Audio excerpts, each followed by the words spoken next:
Hello, everyone, and welcome to another episode of the EFL Fantasy Podcast. My name is Angus, And my name is Dan.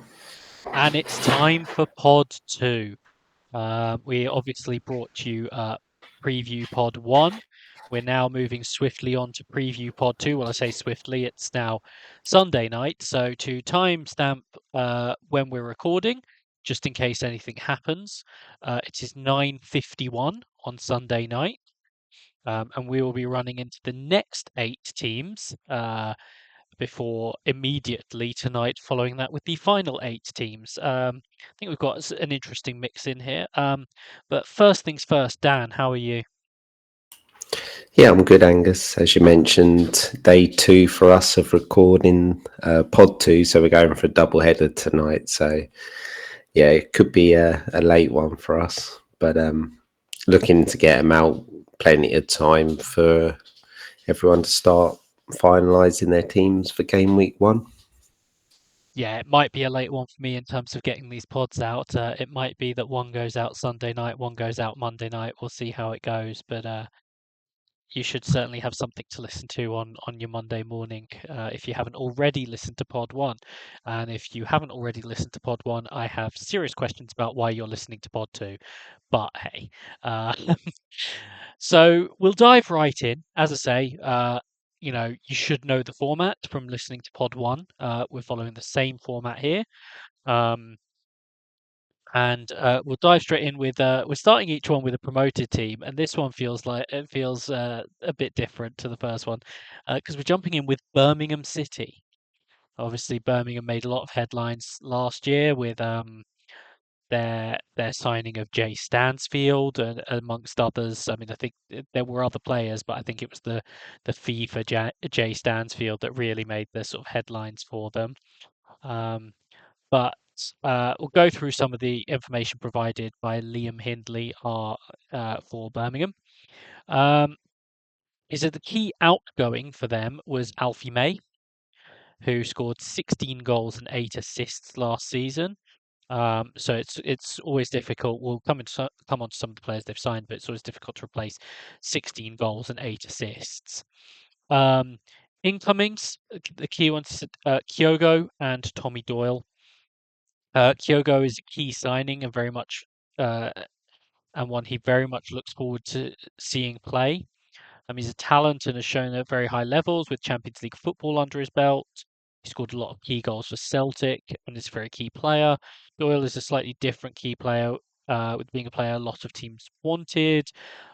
He does have some high quality players in the likes of Pike and Iwata in the same position. So once he gets in, he would be high quality but has impressed so far in pre-season, and that's something I have seen um, sort of said is like that he has been impressing. Um, he said formation can be a bit difficult to predict. 4-2-3-1 was last season. In a friendly, they've also played 4-3-3.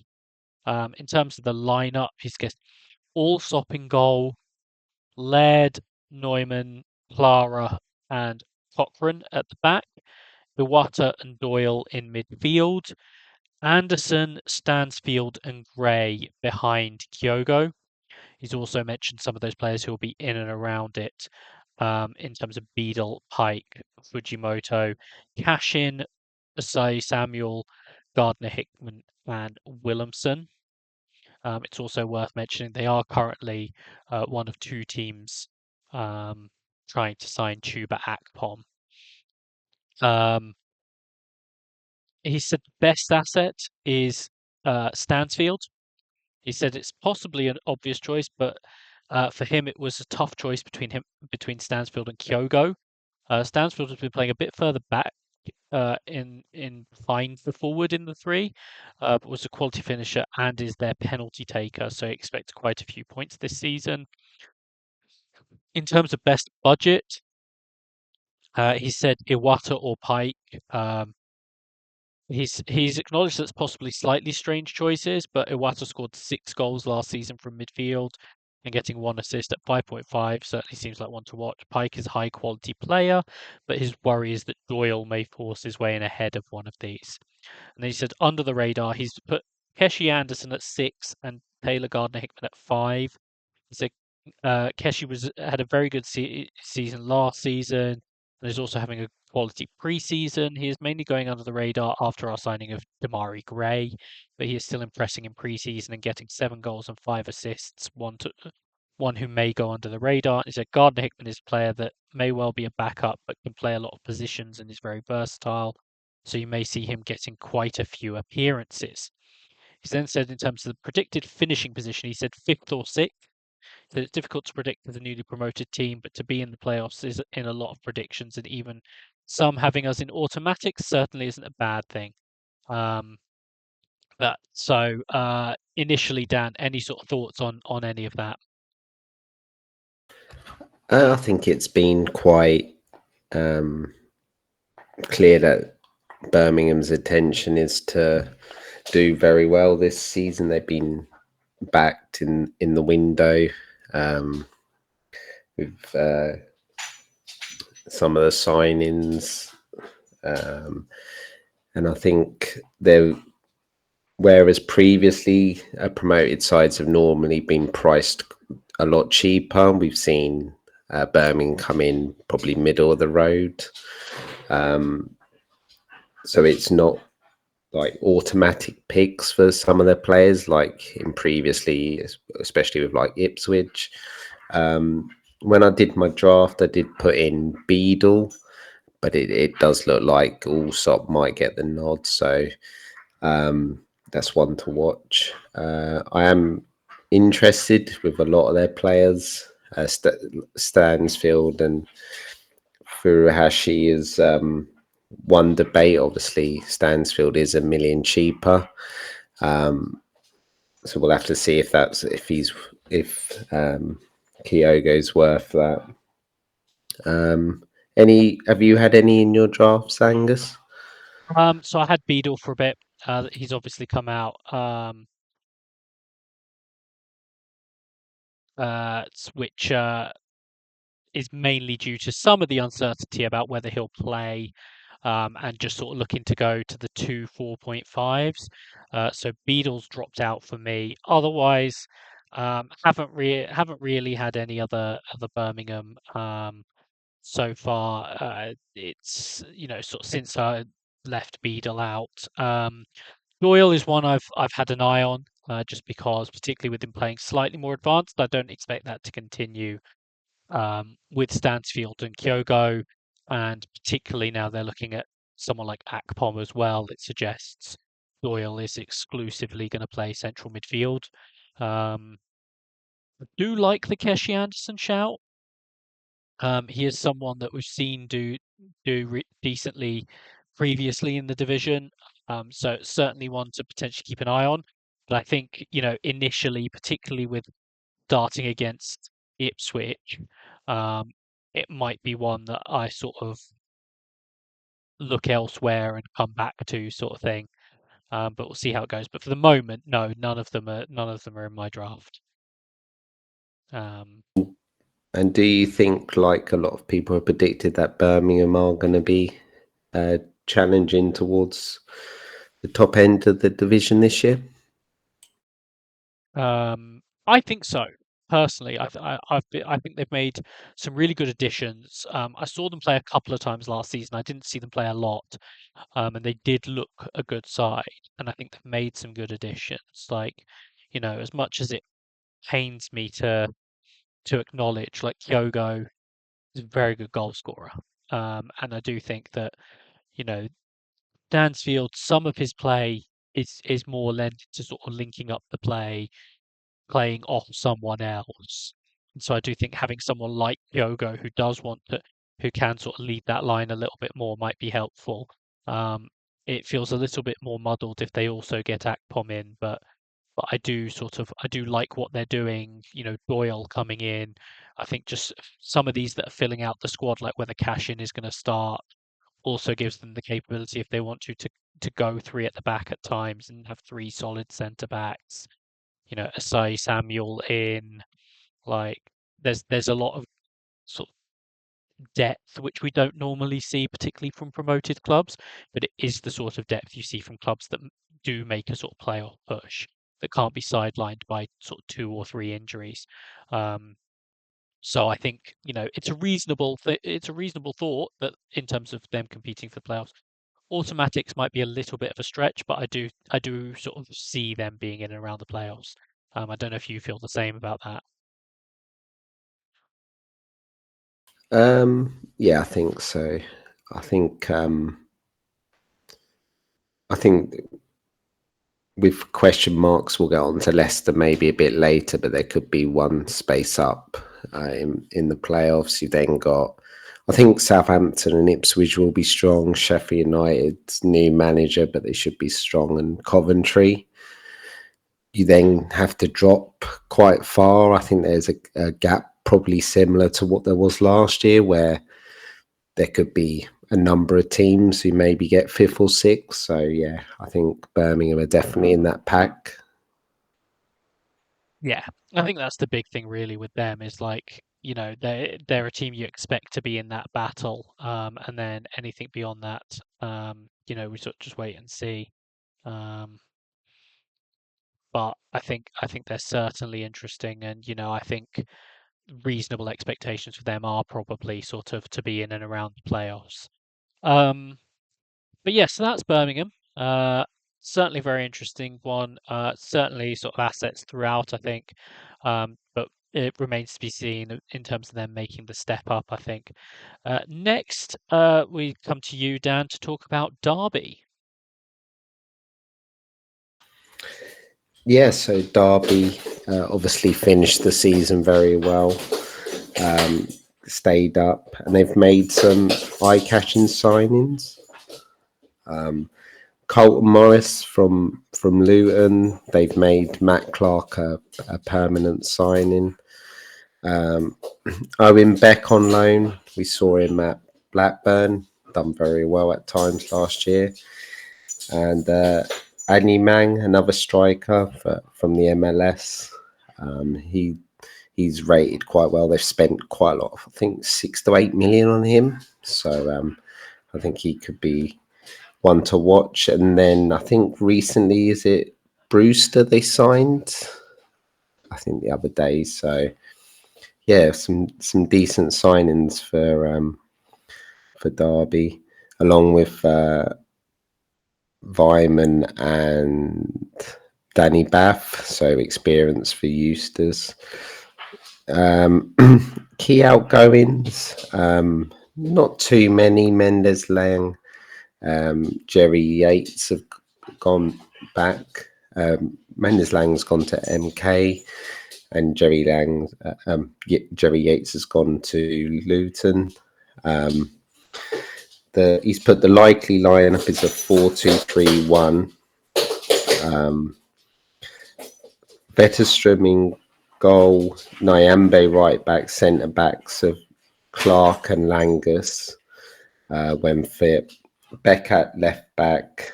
He's put right mid at Kane Wilson, which is interesting because he's in as a defender. Ebu Adams and Gudamine, the player who looks like Colton Morris's Morris. twin.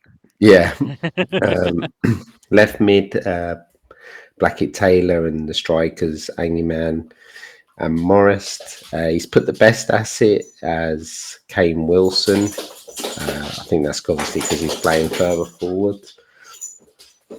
Under the radar pick is Blackett Taylor. He's doing well in pre-season after recovering from injury. He's put finishing position. He thinks it'll be another solid season with progression, and he thinks it'll probably be 13th, 15th,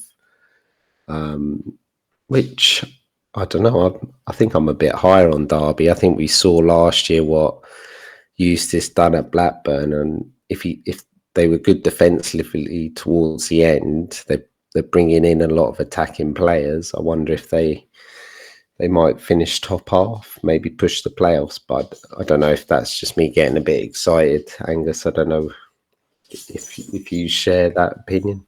I'm probably bringing a little bit more realism to the Derby conversation. I'm very sort of encouraged by what they've done.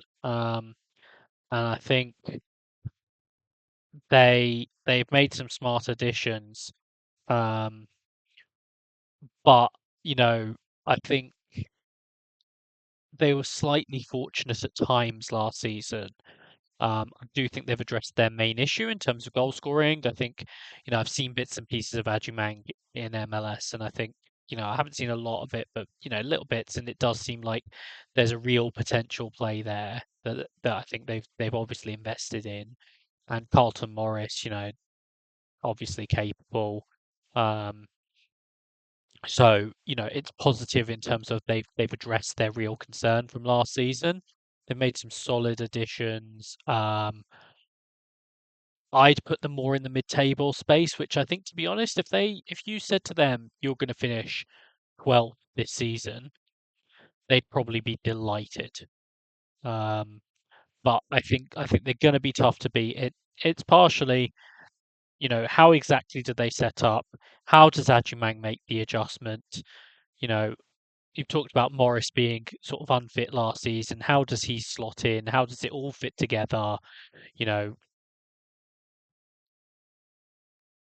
the main thing for them ultimately is it should leave them like clear of relegation. It's just how much of that step on there is a little bit of an open question for me at this point. Yeah, I think that's fair. Looking at the fixtures, away to Stoke, home to Coventry, home to Bristol City, away to Ipswich. So it's not like a team you need to jump on. Although, as I mentioned, with their defensive record last year, I wouldn't be surprised if they end up with a couple of clean sheets in that. Have you had any in your team, Angus? No, I've sort of it's one of those. I'm not sure whether it's because of things like the fixtures or whatever that I've not looked massively at that. I mean, the Stoke away game to start off with isn't so bad, but I don't like sort of. I know it's a couple of home games, but Coventry, Bristol City, and then they play Ipswich. Like I think it's just what's put me off. Um, but I don't hate some of their options.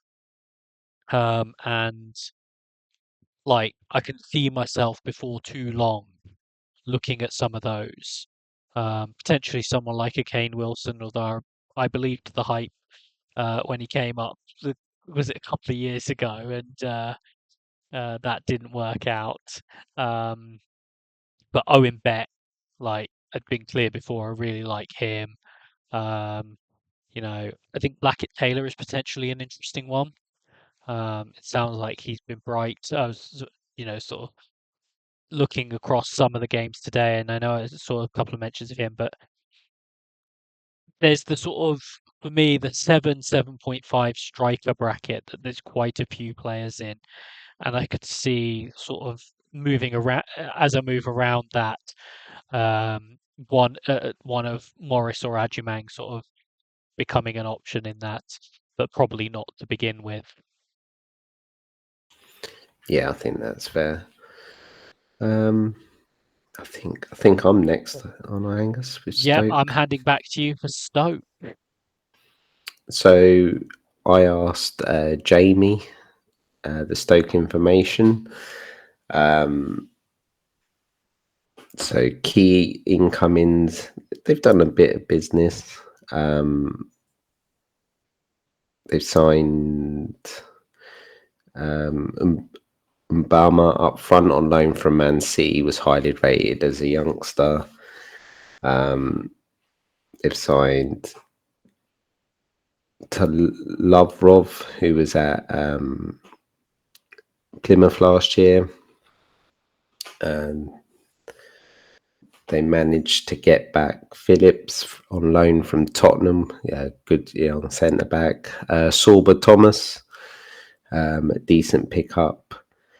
So yeah, they've made a few signings. Jamie reckons it's going to be a 4 at the back with Johansson obviously in goal. Shamadou at right back. He then thinks centre backs are a bit interesting because they've strengthened that with Wilmot, Gibson. They've then got Phillips and Tolarov. So and Laurel's they signed last pre-season, has been playing quite a lot at centre back as well. So quite a lot of options there. Left back, they've got Bocat, but they did also, I forgot to mention, they did sign Cresswell, who could obviously fill in there. He's an experienced player. Three in midfield, he thinks Baker is nailed. I think we've seen since the manager came in that he really liked Baker. They've also got Bay in there, and Pearson has been playing a lot in pre-season, but he's not sure if that's going to stick. Out wide, he thinks he's pretty sure that Sorba Thomas will play on one wing with Manouf, another player who threatened to break out over the last few years. And then up front, he thinks it's going to be Mubama. He didn't put a prediction, but I'm guessing for Jamie, he'll think he'll be close to the relegation, knowing Jamie. Anyone you've been considered with? We've liked Sorba Thomas in previous years at Huddersfield. If he's on set pieces, with the key passes, that'll just keep ticking over. Might get a cheap way into that defence with Laurel or Cresswell. Anyone, Angus? Made any draft? Maybe your Hansen in goal? So the one who sort of made it in there at various points, and people will laugh, sort of thinking, particularly if you thinking in FPL and Premier League terms, is Aaron Cresswell. He's just one who's made it in as sort of a 4.5. It might move around, but um, he's sort of one who's been in. As you say, there's various players like Sorba Thomas, um, Mubama, Johansson, Manu is obviously another one, but who I'll have sort of eyes on. But at the moment, obviously, it's not necessarily a team I'm looking to go near too much with Stoke, but um, they do have a few potential options. It feels like, depending on how exactly sort of the season is going and what you need. They've got an okay couple of first fixtures. They've got Derby at home, and then they've got the away game with Wednesday. We know the mess Wednesday have been under. Especially if it's away, that's going to be toxic at Sheffield Wednesday's ground. So I wonder if they might capitalise on that. But I've not really had a Stoke player in my draft, but maybe a cheap way into defence could be a decent option, especially just to bench them, because in 3 and 4 they have Southampton and West Brom. So I'm not, and then game week 5 is Birmingham. So yeah, I'm not sure you're going to be jumping onto Stoke, but if you're able to bench a cheap defender, I don't think it's terrible. Yeah, I mean, I think at the moment that's all you're really looking to Stoke for. We'll see how it goes as the season goes along, but I think initially, um, you're probably sort of looking at them as sort of just trying to stay clear of the relegation zone, really, um, or the relegation battle. And if they do that, then not quite anything else is a bonus, but that's sort of at the moment what I view success as looking like for them, really. Yeah, I think that's fair. So next up, back to me for QPR, and that was provided to us by Chris Hermitage. So in terms of the outgoings, he talked about Ronnie Edwards, who's gone back to Southampton, Charlie Kelman, Kenneth Powell, pod favourite, has left, Lucas Anderson. Only 2 of those are actually important to the first 11. Powell needed to move on. He was fine, but his level had dropped. Edwards would be a Prem player in 2 years' time. got guaranteed, and it won't be with Southampton. And he said, "Oh yeah, Marty Cifuentes too, who we've obviously talked about quite a bit. New incomings, Julian Stefan, the new head coach, Benge from Reading, Poku from Peterborough, Burrell from Burton, Adamson from the A-League, and a quote from the CEO at the Fans Forum, which was on Tuesday when Chris sent this to me, was that was quote, "Our window is not over." Um, he said the likely formation is a 4-2-3-1, and he said it's been inconsistent in pre-season. Um, which is normally the case for them, but annoyingly, strikers are injured, and so is Jonathan Varane. Um, he's seen some momentum that Joe Walsh will start in goal over Nardi, which might be another 4.5 keeper. Um, Chris says he doesn't like this play as Nardi was good last year.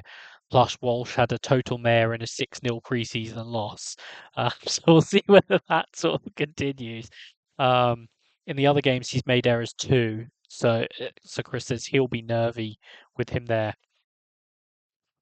He says Larkesh, Morrison, and Benge and Dunn back four. Steve Cook won't be first choice. Clark Salter is injured.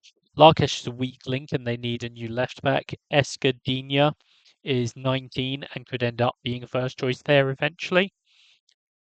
Expect to see Varane and Field sitting. With Varane out, it will be Morgan or Vale. This area needs to be strengthened as well. And he said Field isn't good on the ball, which I think we've seen before, in fairness. Good at sort of breaking up the play, occasionally popping up with goals, but not necessarily sort of going to distribute the ball. He sees the three behind the striker as being Poku, Chair, and Dembele. And he said, here is where it gets fun. All decent assets in the game. Dembele has had goal scoring touch in pre-season. So Burrell will start up top first few games. Frey and Stella are both injured. Barr from Schalke is coming in, but will need training time. So he said the best asset he reckons is Chair long term. Budget asset, he said Walsh, Larkesh, or Dembele. He said the latter is the most interesting. So under the radar, he said Dembele. Obviously, I think because are looking at Poku, will think of Chair. Dembele is going a little bit under the radar. He says Dembele will start most games, but we have options in this area, so won't always be a 90-minute man. And in terms of finishing position, he said 16th. And he said, and if you offered me that now, I would take it. For years now, we haven't scored enough goals. Remains a concern. So Julian Stefan will have to work some magic in his new role. The main thing Chris wants to see is more exciting football and attacking with purpose. So there's a lot there, but anything that jumps out in particular for you, Dan?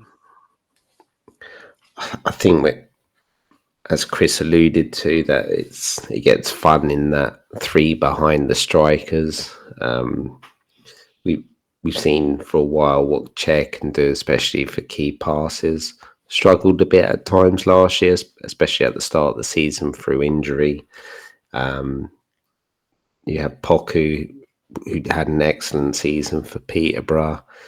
I wonder if it'll be similar to Mason Clark, where he's pretty steady, but maybe it's not a full breakout year. Maybe that'll be in the future. And we saw glimpses last year of Dembele doing really well when he wasn't injured. So, yeah, I wonder if it's maybe you either go with Chair because of previous, or you drop down, save $1 million and go for Dembele. It was a bit of a shame they let Kelman go. Like it was a great deal for them. Charlton paid $3 to $5 million, but I was intrigued to see Kelman with those three behind him, how he would do. But as they mentioned, Burrell, who's coming in from, is a similar mould from Burton. Defensively, we obviously had last year Jimmy Dunn at right back. Was probably one of the best defenders in the league last year. Was rumoured to go Sheffield United. Keeping him is probably one of the best bit of business they've done. And it looks like you might be able to get into their defence for 4-5 if maybe at left back. So it could be a cheap way in. Fixture-wise, Preston to start, Watford, Coventry, Charlton. So it's not terrible. It might be worth punting on one of those attacking players. Anyone on your list, Angus? No one's made the draft, but I think, you look at Poku and it's sort of an exciting one. You look at Dembele, sort of a bit cheaper, could look at it that way. You look at Chair, we know what he's capable of. I was sort of glancing around today and I did think about Larkesh, but I think there are question marks both about how good he is and about how long he'll stay with the team. So that's potentially not an option for me unless I'm looking for something really short term at the start to sort of see me through something. For example, if you're selecting someone who doesn't necessarily have the best fixtures, sort of 1 to 2, um, that might be a way that you can sort of cover it off there. Um, like for example, not saying you definitely would, but if you were looking at sort of a Wrexham defender where there's sort of Southampton and West Brom first two, it might be something like that where you covered it off. Um, or for example, if you looked at, like we mentioned, Timon last pod, where he plays Middlesbrough and Sheffield United first two, you might not want to play him in those games. You sort of get someone like a Larkesh to cover it off and then bring Timon in. But other than that, I think it will be those three mids that will be the ones on the table, and it will just be sort of how I feel about them. But I haven't ruled out starting with them, but they're not in the squad at the moment. Uh, sort of anyone looking at them is certainly in the right sort of space. I think anything other than that is probably a little bit of almost an overthink. Um, but if people want to look elsewhere, particularly with those 4.5s, I get it. Anyone in yours, Dan? Not currently, no.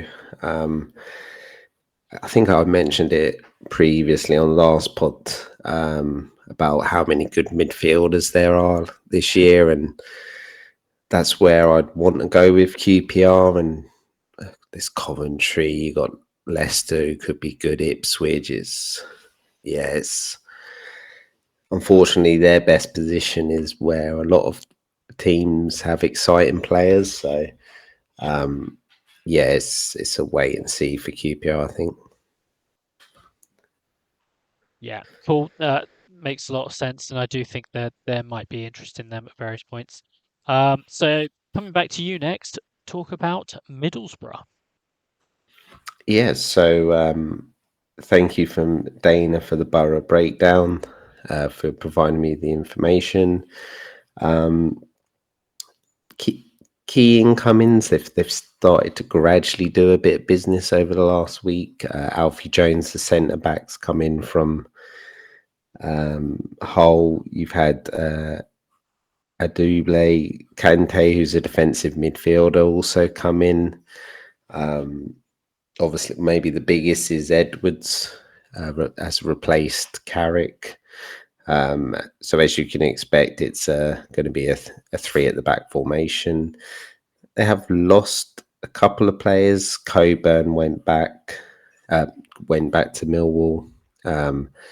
And there's a lot of speculation around Hackney. He was rumoured to be going Ipswich. That doesn't look like it's happening, but I wonder if a Premier League club will take a punt because they basically know the price now that they can get him for. And Van der Berg's also another one that's been linked to the Premier League throughout. So whether he stays will be interesting. So as you mentioned, in pre-season, it's been a 3-4-2-1, similar to Luton. She's done a lineup currently without Hackney and Van der Berg, as she thinks they're both going to go. Glover in goal. Lenahan, Fry, and Jones centre backs. Borges on the left, Morris and Kante centre mid with she put Aylin, but I think they've basically signed Britain. I think Britain's coming in from Blackburn. It I does think sound that way now. they've got two tens. She's put McGree and Azaz, although Azaz is currently out injured. With Conway up front, and she's then put it's a terrible team, so she's not overly happy with it at the minute. She's put best assets as Zaz as Conway, which I don't think will surprise anyone considering how well they done last year. She did say budget asset could be Burzorg if he could get in the in the side. I think we saw last year at times. I'm pretty sure I had Burzorg for quite a while. He was quite cheap. She put under the radar asset as Fry. She says he's looked threatening from set pieces. And if we remember back to Luton last year, for a period, the only way Luton could score were from set pieces. So maybe that's something Edwards will thrive from in Borough. And she's put finishing prediction 10th, which I think on the face of it, if you haven't really been following Borough, you would think that's quite low, but I think that's quite reasonable with how slow they've done their business, and obviously Edwards is massive question marks after how it finished at Luton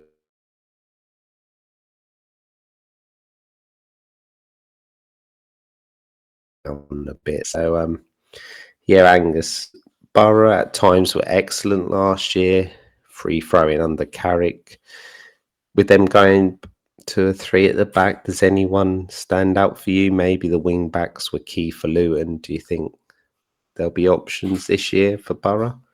Yeah, I mean, we've seen Callum Britton succeed at Blackburn, and I certainly think someone like him will offer sort of real quality. It obviously might take a couple of games to bed in, but I think given that some people might be a wait and see on Borough anyway, someone like Britton could sort of be a really strong addition. We know the likes of Azaz, Conway, Whitaker's obviously sort of in and around it. We know the quality there. Um, Silvera has had moments in pre-season at left wing back. Um, the sort of slight difficulty with someone like Silvera is that people will be put off even if he does play there by the fact that it's a midfielder playing wing back. I think the interesting thing there is, there's the potential for, if you look at it like a winger. I mean, we've seen some of their wing backs before really succeed, and so I think there's, you know, another option there. But I mean, it's tough to say with Borough in terms of that there are potentially options throughout, um, but whether there's any of them that are really strong, like I think, as I say, I think Britain could well be. You know, we'll see what happens on the other side, and Azaz, sort of Whitaker and Conway are all going to be options as it goes along. I know I mentioned sort of Gilbert at one point. I don't think that's going to happen. I think it's more, as I mentioned in the launch pod, if he moves somewhere slightly further down the league, that he might succeed. The interesting thing with Hackney is, the 15 mil like it became quite early. No, this is like 20 plus. And it sounds today like he's rejected the opportunity to join Ipswich, which I think doesn't necessarily mean he's planning to stick around at Borough, but there's been enough talk about various Premier League moves that I think he's sort of holding out for that, really, which makes a lot of sense. Can't really fault him for that. We've seen sort of like West Ham, Everton, Palace, all among those teams that have been linked. There will be other teams, I'm sure, that will have a look. Um, Man United were mentioned at one point. I haven't like, but it was sort of like they're weighing up whether to potentially get involved in the sort of race room, and I was like, that doesn't count. Um, but so and there was talk that they had a significant forward move pending a Hackney sale. What exactly that looks like, we don't know. They're still in talks for Danny Ings. It sounds as of tonight like they've lost out in terms of Chuba Akpom. They were the other team in. Sounds like he's now, as you know, in the last sort of 15 minutes or so, going to Birmingham. So that I think will be a blow for Borough in terms of trying to get players in, which has obviously been the big frustration for them. So I think aside from one or two that you might want to look at to start off with, it feels like some of them are a wait and see, which, as I said earlier on, might favour someone like Britain joining late in terms of by the time you want to get into them, he might be in the team and there's your option. Yeah, I think that's fair. It's always a worry when clubs fans don't want you to pick any of their assets because normally there's a bit of bias, and Dana was quite like when I was reading it, quite clear that you should stay well away from them. So yeah, so Borough haven't really been on my list or in any of my drafts so far this preseason. Yeah, I mean it certainly feels rough at the moment, and you know it really does. It felt like a big summer for them with the managerial change. And I think the fact that they've been so slow in doing business really does have an impact on that. Um, but another team we're going to move on to, another I think interesting team, is Millwall. Um, so thank you to Dean for providing this. So the key outgoings, George Saville and obviously Ian Fleming on a permanent. Like it was a loan that was going to become permanent, but he has obviously left this summer. Key incomings, Coburn, Doherty, and Luongo. So in terms of the formation, he sees it as sort of a 4-2-3-1 slash 4-4-2.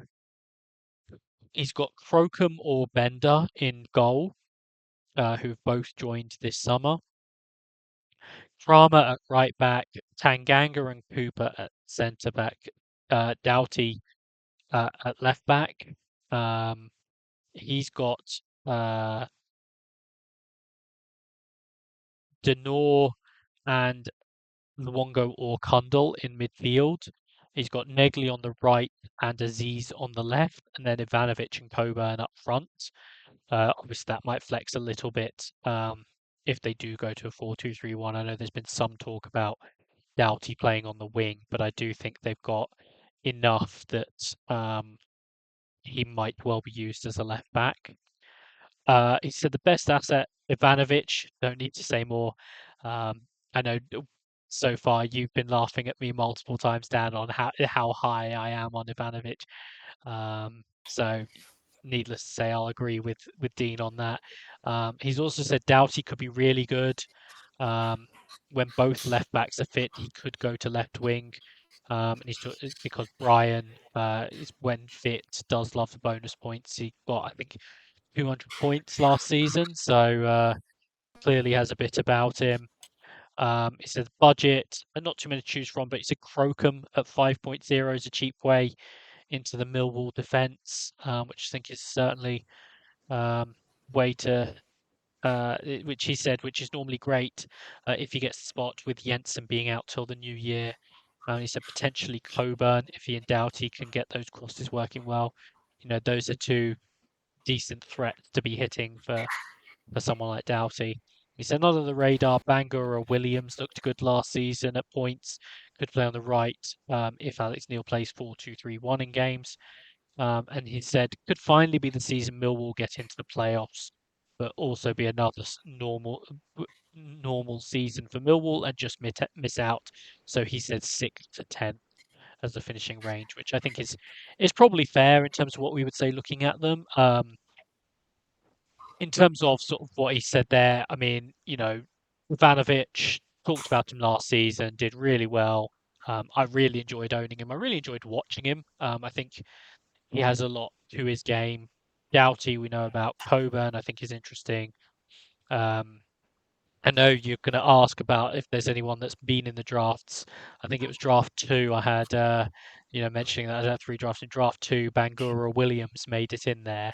Um, So obviously backed up there by Dean sort of mentioning at times he might be sort of a useful player. Um, but I think they're a team that is interesting. I think if someone like Crocombe does get the job initially, um, that's potentially very interesting in terms of where Millwall are at. But Dan, I don't know what your thoughts are on Millwall or what was said there. Yeah, I'm pretty impressed with their business. They finished the season well under Alex Neil. Made some statements, especially the Doughty one just fits in perfectly. I would be a little worried if he ends up playing on the wing. He's better coming from deep, but obviously, will he? I think he's better than Brian, but whether they at times maybe if they're playing a better team away, do they play them both to help them a bit defensively? And you've then got Doughty on the left. We saw I've rated Coburn for a while, even when he was at Borough breaking through. They've spent a bit of money on him. It's about he's got to stay fit, and if he does, him and Ivanovic could be a really nice partnership. So yeah, I haven't had any in the draft, but Doughty, if he's first choice in a Mill defence, 6'5", and I know it's expensive, but from what he adds, he'll be on set pieces and things like that. They might not score a lot of goals as well, and he'll just get bonus every single game. He'll get 3-4 bonus. So yeah, Alfie Doughty joins the list of good defenders who are going to be in our team. 5 at the back, Angus. Yeah, definitely. And I seem to have this annual running bit where I sort of hit Millwall to be in and around the playoffs, and I think it's probably going to happen again. Never wrong, just early. Is the approach I'm taking with Millwall. But yeah, certainly think they're very interesting. And I'm handing back to you, I think twice in a row, but first for Bristol City. Yeah, so Bristol City, we got the Robin's Nest Tom on. He's on YouTube, but he's fairly big on Twitter, especially for Bristol City. He said outgoings, McGuane's really the only one. Incomings, they've signed Emil Reese from Preston.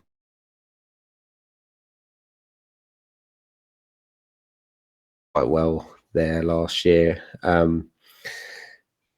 They've managed to sign 2 goalies. One's rubbish, but the one they in Joe Lumley, but they have signed on loan Vitek, which they had to do because their number one goalie, who's alluded who it is. Is it O'Leary. I can't remember. Let me have a look. O'Leary. I know it was. I'm getting confused. There's a merry-go-round with the goalies. It does made in every year. He's injured, so he's going to miss a few months. So they've been very wise and not let Lumley be first choice even for a couple of games or a couple of months.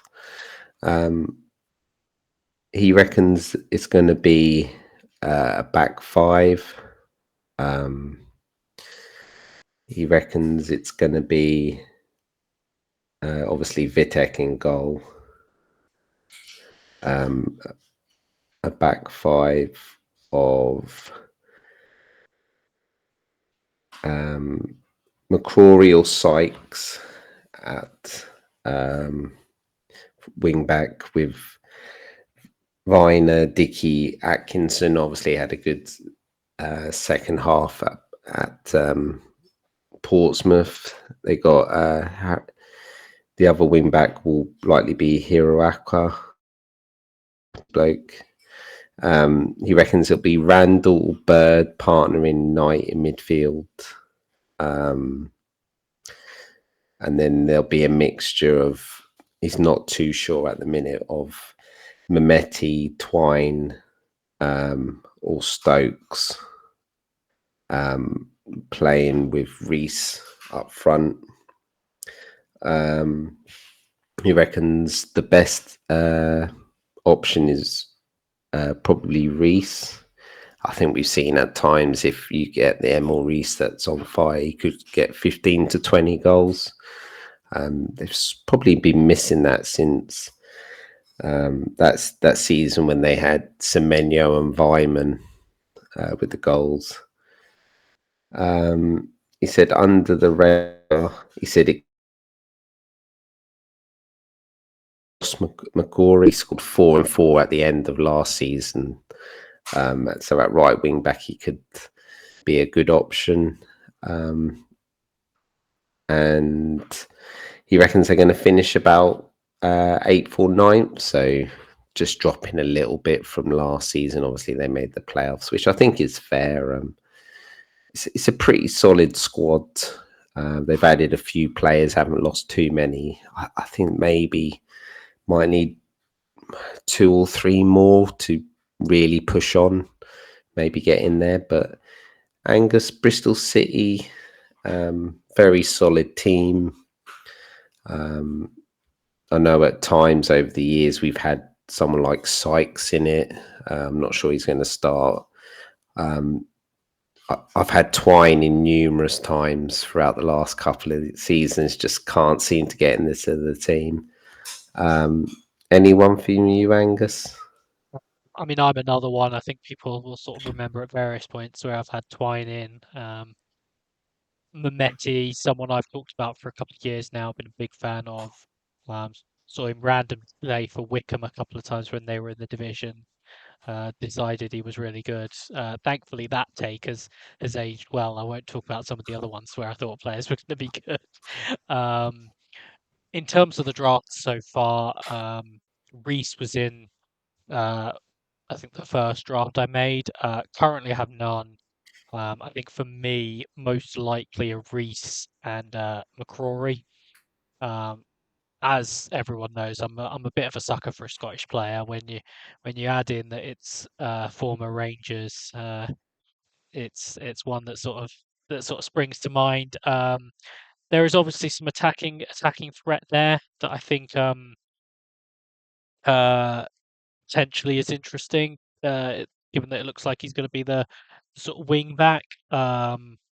Has a few disciplinary issues at times. If you look at some of the cards he's picked up, so I think that's something that might be a little bit of an issue going forward.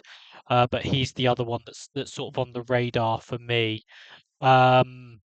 And then I guess it's unfortunate that almost Vitek has joined when we knew O'Leary was out, because that means that he's not coming in cheaper, and it means that if you want someone like Vitek, you're going to have to pay the full price. So that's sort of I guess the downside there. But yeah, so the main considerations for me will probably be McCrory and Reece. For those on the YouTube, you'll see I'm now sort of having to fill time as Dan has had to sort of uh, dash off briefly. So I'm not sure really how much else I have to say on Bristol City. Um, but I think people will be looking at various options from them throughout. And thankfully, Dan has reappeared, so I can stop filling time because I had nothing left to say about Bristol City.